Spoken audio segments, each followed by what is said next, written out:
Un sabato di passeggio per i vicentini che affollano in modo ordinato le vie del centro storico. Il sole porta ottimismo e ottimismo c'è anche nei commercianti. Una grande emozione i primi giorni, tante amiche, tanti clienti e devo dire bene, insomma io sono stata anche contenta. La prima settimana è stata discretamente buona.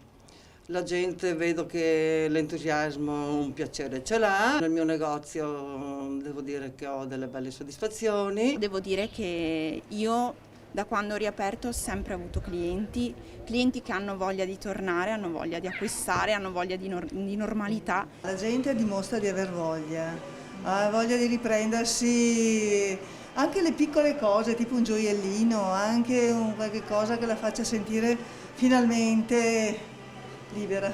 Igienizzante, sanificazione e reazione dei locali sono le nuove parole d'ordine per chi gestisce un'attività e anche i clienti sembrano averlo capito. Le regole sono state tutte recepite bene dalla clientela, il distanziamento sociale c'è, le persone sono calme, hanno anche pazienza, aspettano di entrare, una esce. Bene, un buon inizio direi, meglio di quello che pensavo. Restano anche i problemi, dalle spese all'incertezza. F24 e quant'altro affitti hanno continuato ad arrivare nonostante tutto, però dai, con un po' di fiducia si riprende.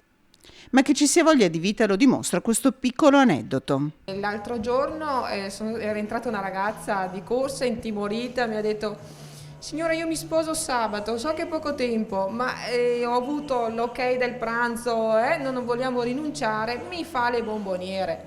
Certo, ho detto ti faccio le bomboniere. Che dire, auguri agli sposi, la vita può sorridere.